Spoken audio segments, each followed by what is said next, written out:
بسم الله الرحمن الرحيم. الحمد لله رب العالمين، وبه نستعين على أمور الدنيا والدين، والصلاة والسلام على أشرف الأنبياء والمرسلين نبينا وحبيبنا محمد وعلى آله وأصحابه الكرام أجمعين، أما بعد.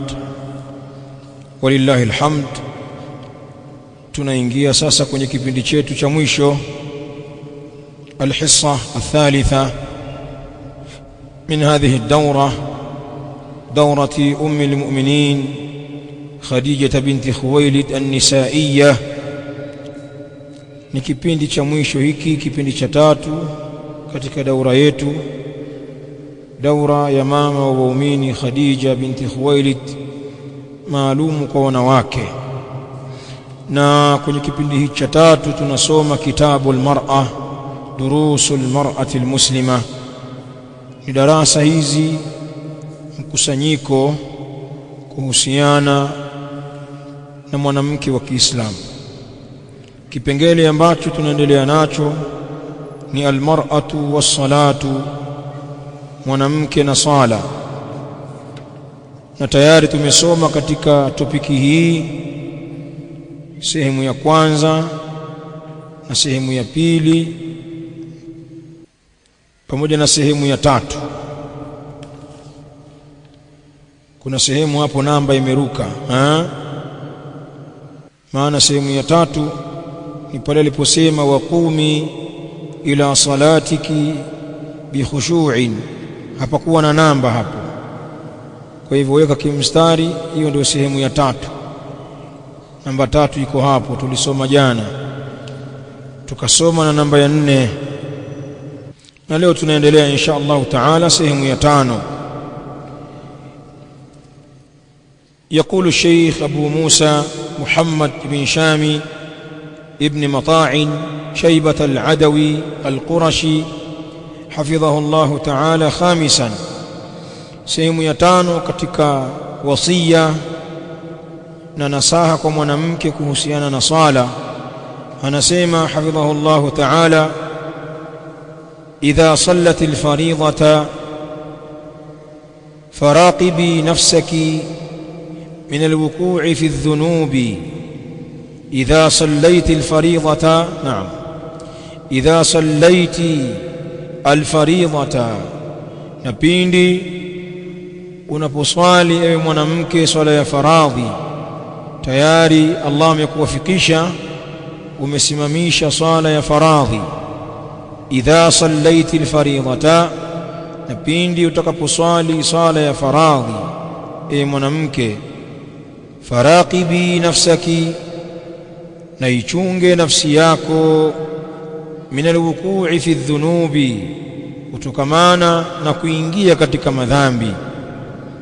Anasema fahfadhi lisanaki, na uhifadhi ulimi wako. Fahfadhi lisanaki, na uhifadhi ulimi wako. Wajawarihaki, na kihifadhi kiwiliwili chako. Wajawarihaki, na kiwiliwili chako bimaana kihifadhi. Fahfadhi lisanaki, na uhifadhi ulimi wako. Wajawarihaki, na viungo vyako, mwili wako. Wajawarihaki, na viungo vyako. Wa qalbaki, na moyo wako uhifadhi pia, kwa maana uhifadhi vyote hivyo.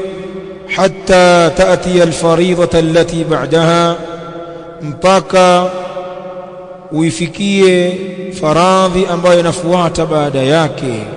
Hatta taati alfaridhata allati ba'daha, mpaka uiendee faradhi ambayo inafuatia baada ya hiyo iliyotangulia.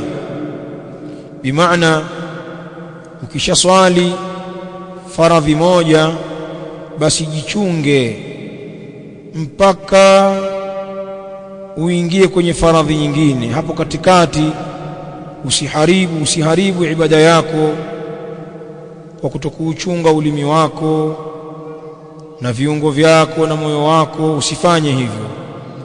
Kwa maana hifadhi viungo vyako ikiwemo ulimi na viungo vingine na moyo, hatta taati alfaridhata allati ba'daha, mpaka uiendee faradhi ambayo inakuja baada yake. Anasema wa hakadha min faridhatin ila allati ba'daha, na kama hivyo ndio uwe utaratibu wako. Wa hakadha, na kama hivyo ndio uwe utaratibu wako. Min faridhatin, kutokea kwenye faradhi moja, ila allati ba'daha, na kuendea ile ambayo inakuja baada yake. Min faridhatin, kutokea kwenye faradhi moja, ila allati ba'daha, na kuiendea ile ambayo inakuja baada yake. Jichunge kutokea kwenye swala moja hadi nyingine. Anasema lianna lis-salati atharan fil 'abdi al-mu'min, na kwa hakika inayo sala athari fil 'abdi al-mu'min, kwa mja mu'min. Lianna lis-salati, na kwa hakika inayo sala atharan, athari fil 'abdi al-mu'min, kwa mja mu'min. Swala ukiiswali inakuachia athar. Kama ulikuwa una uzembe katika dini yako, basi kila unavyoswali unajiona kwamba unabadilika, na ule uzembe wako kwenye dini unapungua, imani yako inaongezeka, khaufu yako kwa Allah inazidi kuwa kubwa, kadhalika uoga ulionao kwenye kumuasi Mola wako unaongezeka kwa sababu ya sala. Ukiona kwamba unasali halafu hakuna mabadiliko yoyote, uko vile vile kabla hujaswali na baada ya kuswali, hali yako ni ile ile, huna hofu kwa Allah wala huyaogopi madhambi, imani yako haiongezeki, bali kama ulikuwa ni mtu wa shari, hata unaposwali unaendelea na shari zako, fahamu kwamba swala yako haiko sawa. Kuja kuwa mkweli kwa Allah katika swala. Kwa nini? Kwa sababu swala ina athar inda almu'min. Sheikh anasema lianna lis-salati atharan, kwa sababu hakika inayo swala athari fil 'abdi al-mu'min, kwa mja mu'min. Walianna as-salata, anasema shekhe wetu hafidhahullah, na kwa sababu hakika sala tanha 'anil fahsha'i wal munkar, inakataza au inakataza kuhusiana na machafu na maovu. Walianna as-salata, na kwa sababu hakika sala tanha 'anil fahsha'i wal munkar, inakataza kuhusiana na machafu na maovu. Ndivyo ilivyo swala. Kila unavyozidi kuswali unazidi kuwa mwema na unazidi kuwa mbali na munkarat, mambo maovu na machafu. Hiyo ndiyo tabia ya swala kwa mtu mwenye kuiswali kisawasawa, kwa iman na kwa ukweli kwa Allah subhanahu wa ta'ala. Liqaulihi ta'ala, na hilo ni kwa kauli yake ta'ala katika suratu al-Ankabut aya 45, imeandikwa hapo qala Allah ta'ala inna as-salata tanha 'anil fahsha'i wal munkar, hakika sala inakanya, inazuilia kutokana na machafu na maovu. Inna as-salata, hakika sala tanha, inazuilia, inakanya, 'anil fahsha'i wal munkar, kutokamana na machafu na maovu. Ukiswali lillahi rabbil alamin utaanza kuiona athari ya sala, bali hata wale wasioswali wanapowaona watu wenye kuswali wanawadhania kwamba ni watu wema, kwa sababu ndiyo swala ilivyo, ina athar. Utamkuta mtu tariku sala, haswali kabisa, lakini anamdhania mwenye kuswali kwamba ni mtu mwema. Maadamu umeanza kuswali utakuwa ni mtu wa kheri. Na ndiyo maana mara nyingine mtu mwenye kuswali anapoyafanya mambo ya hovyo mbele ya wasioswali, utasikia anamwambia, wewe si 5 salawati, wewe si unakwenda msikitini kile unaposikia adhana, mbona unafanya mambo haya bwana? Watu wanakushangaa, kwa sababu watu wanajua kwamba mwenye kuswali anakuwa anahifadhika na mambo mengi machafu na maovu. Sasa unaposwali ikawa hujakoma, bado hujaswali inavyotakiwa. Kwa hivyo chunga swala yako. Nukta nyingine ya 6, anasema shekhe wetu hafidhahullah, idha kana indaki dhanbun au dhunubun fataathari bisalatiki watubi ila Allah min tilka adh-dhunubi wala taudi ilayha. يقول الشيخ إذا كان عندك ذنب, na pindi litakapokuwa liko kwako wewe dhambi. Idha kana indaki dhanbun, na pindi litakapokuwa lipo kwako wewe mwanamke dhambi, unalo dhambi, au dhunubun, au madhambi mengi, ikawa si dhambi moja, una madhambi mengi. Shekhe anasema fataathari bisalatiki, basi athirika ewe mwanamke na swala yako. Swala ikuathiri, uweze kuacha hayo madhambi, na utumie swala yako kwamba ni fursa ya istighfar, ndio nafasi ya kumwomba Allah msamaha. Hakuna asiyekosea, watu wote tunakosea, lakini tutumie nafasi za ibada kufanya istighfar. Fataathari bisalatiki, na athirika ewe mwanamke na swala yako. Watubi ila Allahi, na tubia kwa Allah. Min tilka dhunubi, kutokana na hayo madhambi. Watubi ila Allahi, na tubia kwa Allah. Min tilka dhunubi, kutokamana na hayo madhambi. Wala taudi ilaiha, na wala usirejee ewe mwanamke kwenye madhambi hayo. Wala taudi ilaiha, na wala usirejee katika madhambi hayo, usirudi tena. Umeshaanza kuswali, tumia fursa ya sala kufanya tauba wal istighfar, kisha baada ya hapo usiendelee na kumuasi Allah.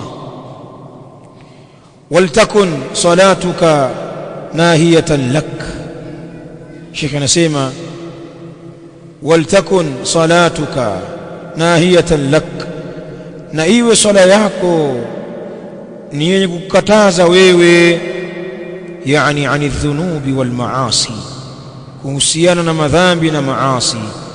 Waltakun salatuka, na iwe swala yako nahiyatan lak, ni yenye kukukanya wewe, swala ikukanye na madhambi.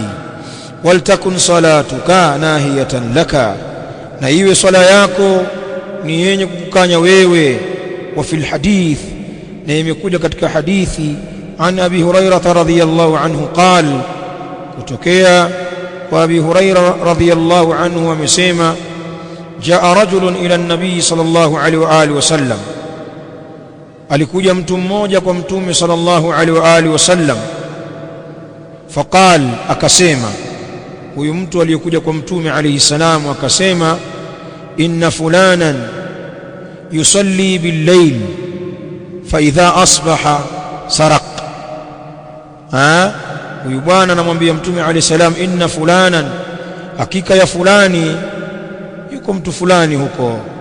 Inna fulanan, hakika fulani, yusalli bil-layl, anasali wakati wa usiku. Yusalli bil-layl, anasali wakati wa usiku. Fa idha asbaha, na pindi anapopambazukiwa na asubuhi, fa idha asbaha, na pindi anapopambazukiwa na asubuhi, inapoingia asubuhi tu, sarak, anaiba. Usiku alikuwa kwenye qiyamul layl akiswali, palipokucha tu akaenda kuiba. Fa idha asbaha, na pindi panapopambazuka asubuhi, sarak, anaiba. Qal, Mtume akasema, innahu sanhahu ma taqul, kwa hakika mambo yalivyo itamkataza yeye swala, ma taqul, hichi ambacho unakisema. Innahu, haika mambo yalivyo, sanhahu, itamkataza yeye swala, ma taqul, hichi ambacho unakisema. Maadamu anaswali lillahi, basi hata uwizi atakuja kuacha, kwa sababu swala ndio asili yake. Rawahu Ahmad, hadithi hii kaipokea Imam Ahmad rahimahullahu ta'ala, wal hadithu hasanahu jam'un min ahli al-ilm. Kisha anasema, amma idha kunti tusallin, ama pindi utakapokuwa wewe mwanamke unaswali. Amma idha kunti tusallin, ama pindi utakapokuwa wewe mwanamke unaswali. Walakin la tantahi ani dhunubi, lakini hukomeki kutokamana na madhambi, huachi madhambi. Walakin, lakini, la tantahi ani dhunubi, hukomeki kutokamana na madhambi. Au dhalika dhamb, au hukomi na lile dhambi fulani. Pengine kuna dhambi maalumu, hilo limekuganda, hilo unalo, hata ulipokuwa unaswali hujakoma.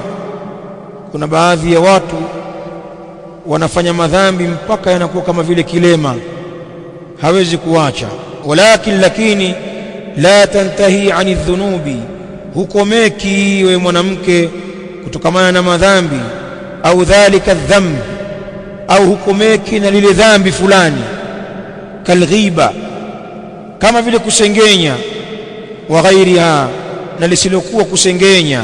Kalghiba, kama vile kusengenya. Wa ghairiha, na lingine lisilokuwa kusengenya. Ikawa bado madhambi hayo unayo, basi tia kasoro swala yako, itakuwa swala yako ina matatizo, bado hujaswali kisawasawa. Kwamba unaswali lakini bado una mrundo wa madhambi unayo, hujaacha. Unaswali bado, baadhi ya wakati unakunywa tembo, unaonekana umelewa. Baada ya isha ni shai kama wanavyosema, unakwenda kulewa. Baada ya alfajiri uko safu ya mbele msikitini, unaswali, unaonekana klabu huko, kwenye klabu za miziki na wahuni. Unaswali mzinifu, unaswali jitu la riba, unaswali mwizi. Una mrundo wa madhambi. Au kuna dhambi fulani, pengine tabia yako ni kusengenya sengenya. Pana watu wana mtihani huo, akikaa lazima ale nyama za watu, maisha hayamnyokei wala hapati ladha ya maisha mpaka awaseme watu. Pana watu kule kusengenya ni kama chumvi kwenye chakula, chakula hakina ladha mpaka chumvi. Basi mtu mwingine maisha yake sio matamu mpaka asengenye na umbea, mpaka apate maneno ya kutoa huku kupeleka huku. Ndio pana baadhi ya wanawake wanasutwa kwelikweli, kila mwezi ana misuto 3 mpaka 4, kasutwa huku, kasutwa kule, kasutwa madrasa, mara kaitwa huku, kasutwa, kaenda harusini, kasutwa. Mbea kwelikweli, kutwa anatoa vijukuu, ukome. Pana wanawake hao. Na wengine kusengenya watu, vikao vya kula nyama za wenzao, jambo halimpiti. Tabia hizi ziko sana kwa wanawake, hazipendezi, na wala usichukulie ndio wanawake tulivyo. Baadhi ya wanawake wanajipa udhuru. Wewe kuna hesabu kwa Allah, usijipe udhuru huo wa kijinga, kama ndio wanawake wenyewe tulivyo, makoa yanatuwasha. Yani huwezi kuishi bila umbea, si ndio? Usijipe udhuru huo. Kwa hivyo kama vile ghiba, kusengenya, wa ghairiha, na lisilokuwa hilo katika madhambi, ukawa hujakoma, Sheikh anasema fa inna salataki dha'ifatun, na hakika swala yako itakuwa ni dhaifu, hujaswali vizuri bwana. Wanawake wenye kuswali, almuqimatu salah, wenye kusimamisha swala, wanakomeka na madhambi, na ikitokea wameteleza wakafanya dhambi, basi wanakumbuka haraka kufanya tauba, wallahi alazim, na wanaweka ahadi kwa Mola wao kwamba hawatarudia yale madhambi walioyafanya.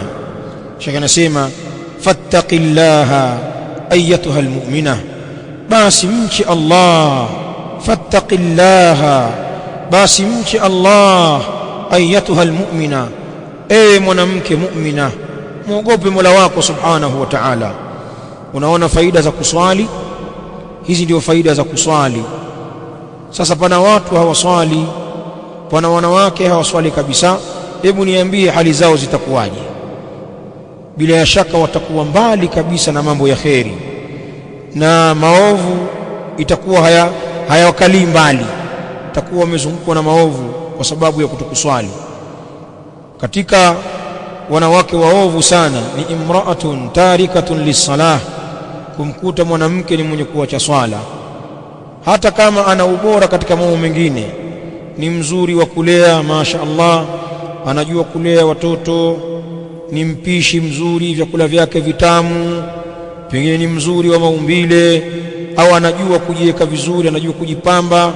Akijipamba basi lazima ukubali, akawa na mambo mengi mazuri mazuri, mtulivu, mpole, akikaa nyumbani kwake hatoki, hana umbea wowote, ana heshima kwa wazazi wakwe, wanampenda, mashemeji, mawifi, lakinaha tarikatun lis-salah, lakini akawa mwanamke huyu anaacha swala, hana kheri.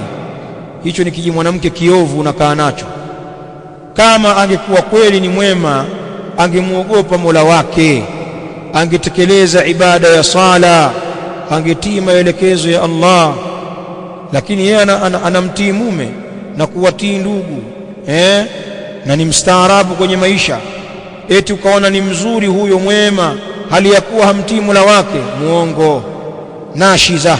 Kiji mwanamke kiovu hicho kimejificha hapo kwako, umejalia nyumba yako ni kichaka, kichome kichaka chake ili yatoke, usikubali. Na kuna wanaume wengine madayuth, kana wanawake wasioswali, anajichekesha chekesha tu, kwa sababu ukifika pale umepikiwa vyakula vizuri, kakutilia vijishedo pale, anakuchanganya, basi unajisahau. Lakini ujitahidi kuswali swali mwenzangu, sio kuswali swali. Jambo muhimu sana hili. Sabian, jambo la saba, i'lami, Sheikh anasema fahamu ewe mwanamke, annahu laysa laki min salatiki illa ma khashi'ti fihi adhim. Kila mmoja anapata ujira wake kwenye swala kwa namna unyenyekevu wake utakavyokuwa. Kuna nisba za thawabu ambazo watu wanazipata kwenye swala kwa sababu ya ule unyenyekevu wao ndani ya swala na ule ukweli wao. Kuna watu hupata kingi na wengine hupata kidogo kwa sababu ya vile ambavyo wameswali. I'lami, fahamu ewe mwanamke, annahu laysa laki, haika mambo yalivyo, huna wewe mwanamke, laysa laki, huna wewe, min salatiki, katika swala yako, illa, isipokuwa ma, kile ambacho, khashi'ti fihi, umefanya unyenyekevu ndani yake.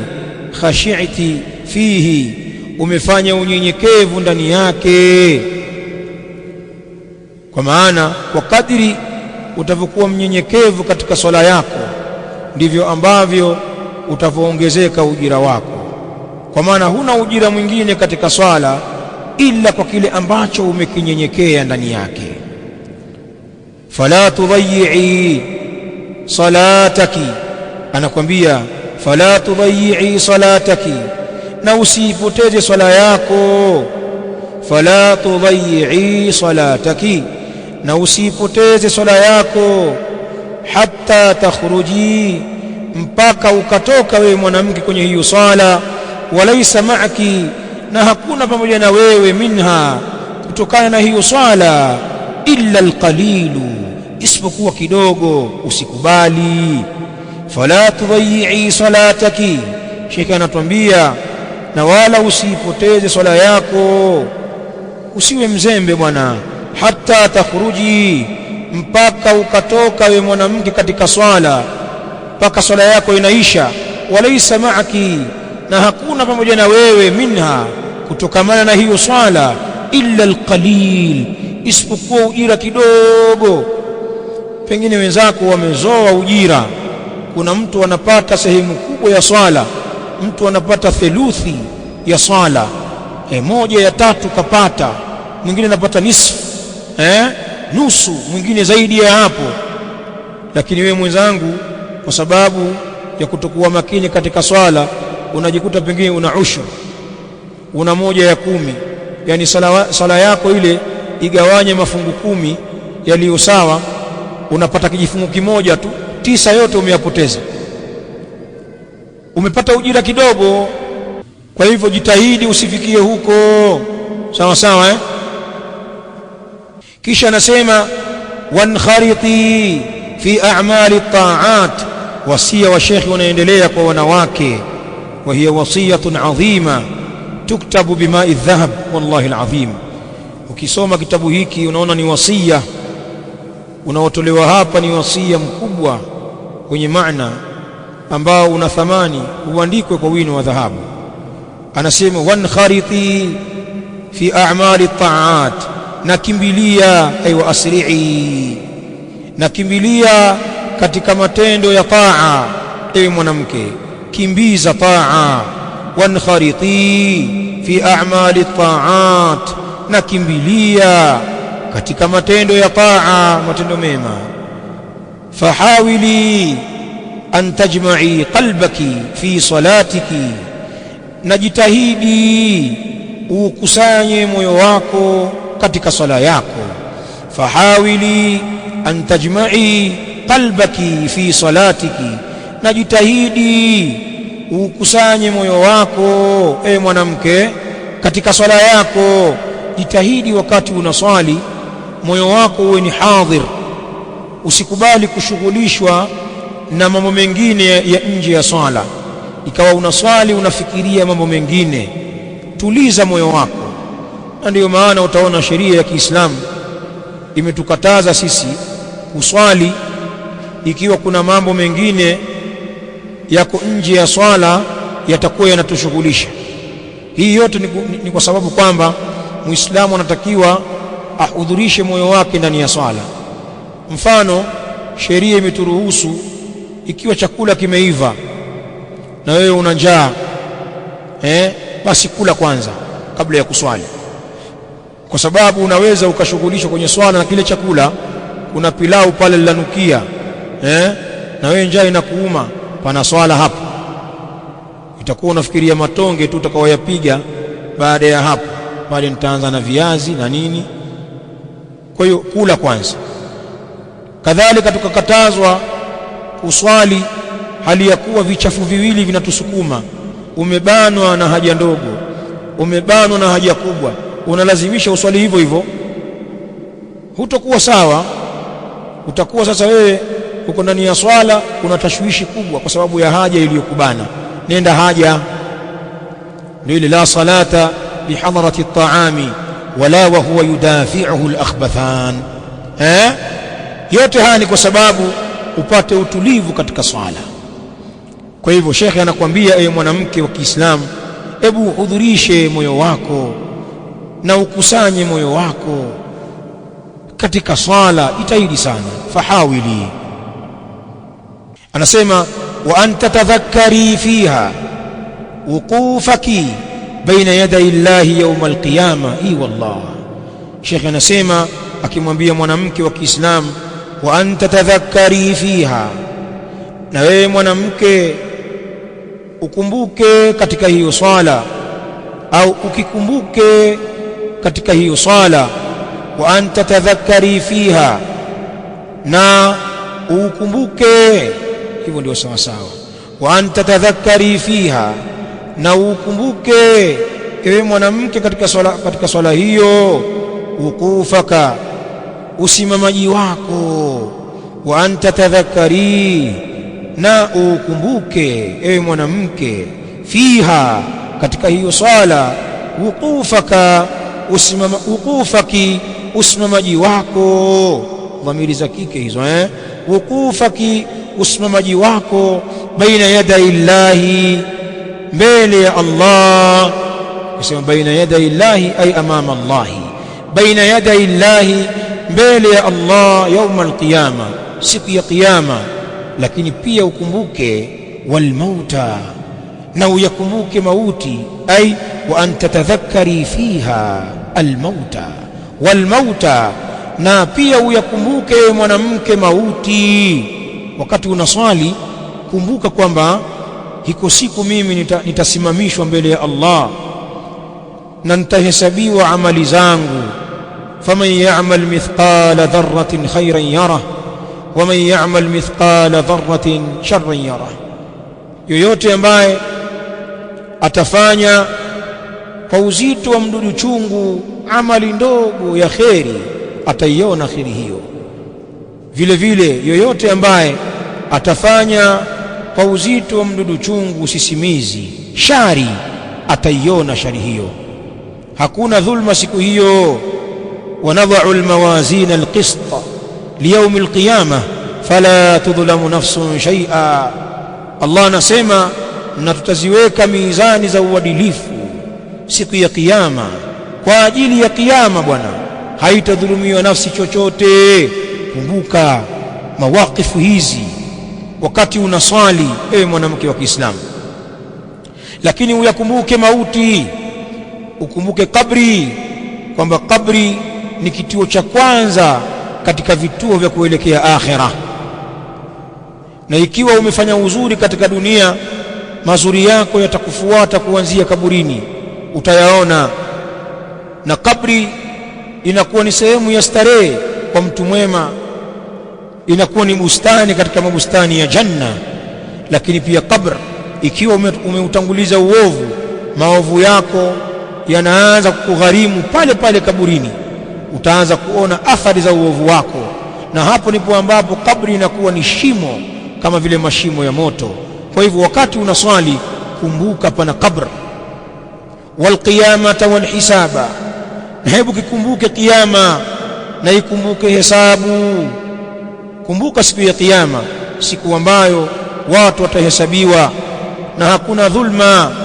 Ikumbuke hesabu ya Allah, hesabu ya uadilifu ambayo haiachi kitu bwana. fattaqu yawman, qala Allah ta'ala, fattaqu yawman turja'una fihi ila Allah thumma tuwaffa kullu nafsin ma kasabat wa hum la yudhlamun. Allah anatuambia kwenye Qur'an, iogopeni siku ambayo mtarejeshwa nyinyi kwa Allah subhanahu wa ta'ala, siku ya kiyama, kisha italipwa kila nafsi kile ambacho imechuma, na hali ya kuwa viumbe hawatodhulumiwa siku hiyo. Hakuna dhulma, kila kitu kimedhibitiwa. Kuna watu wengine watashangaa madaftari yao ya amal yalivyodhibiti mambo. Kuna jambo dogo mwenyewe ulilifanya ukalidharau, labda ulimuona mwanamke mwenzako ukamnyari kwa dharau, au ukamng'ong'a, si ndio au ukamzomea, ukamramba kisogo. Umefanya mambo hayo zamani, mwenyewe umeshasahau kwamba kuna mtu ulimvunjia heshima, ulimdharau. Malaika kumbe wameliandika hilo, unakuja kulikuta lipo kwenye daftari lako la maovu. Ndio hapo unapotoa macho. Kuna waovu watasema, mali hadha alkitabi la yughadiru saghiratan wala kabiratan illa ahsaha wa wajadu ma amilu hadira wala yadhlimu rabbuka ahada. Watasema waovu, kina nini kitabu hichi? Mbona kimedhibiti mno, hakijawacha dogo wala kubwa, ila kimeandika hata hili basi. Watayakuta yale ambayo wameyafanya yamehudhurishwa mbele ya Allah. Wala yadhlimu rabbuka ahada, Wewe unaonaje mwanamke mawakifu hizi? Sheikh anatuambia unaposwali kumbuka kiyama, kumbuka hisabu. Anasema ukifanya kama hivi, fatakhruji minha biakthariha, na utatoka katika hiyo swala, kwa maana utaimaliza hiyo swala. Fatakhruji minha, na utatoka katika hiyo swala, biakthariha, kwa ulio mwingi katika ujira wa swala hiyo. Biakthariha, kwa ulio mwingi katika ujira wake hiyo swala. Waffaqakillahu, Sheikh anakuombea dua akuwafikishe ewe mwanamke Allah.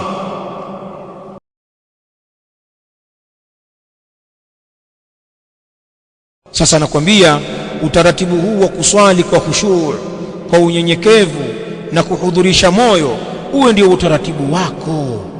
Anasema waj'ali hadha manhajaki fi kulli salatin, na ujalie huu ndiyo mfumo wako ewe mwanamke katika kila swala. Tuliza moyo wako, hudhurisha roho yako. Waj'ali hadha manhajaki, na ujalie huu ndiyo mfumo wako fi kulli salatin, katika kila sala. Lihadithi Umar ibn al-Hakam, na hilo ni kwa ajili ya hadithi ya Umar ibn al-Hakam an Abdullah ibn Ghanamah, an Abdullah ibn Anamah wa ainihi an Abdullah ibn Anamah qal. Ni riwaya hii inaanzia kwa Umar ibn al-Hakam an Abdullah ibn Anamah rahmatullahi ta'ala alayhima, Allah warehemu, ni katika matabi'in. Qal, anasema Abdullah ibn Anamah, raaitu Ammar ibn Yasir, nilimuona Ammar ibn Yasir. Abdullah ibn Anamah alimuona as-sahabiy al-jalil Ammar ibn Yasir. Asema raaitu Ammar ibn Yasir, nilimuona Ammar ibn Yasir. Dakhala al-masjida, ameingia katika msikiti.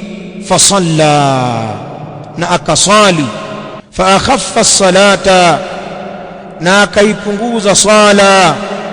Ameswali lakini akaswali swala nyepesi, hakuivuta swala yake. Dakhala al-masjida, aliingia msikitini. Fasalla, na akaswali.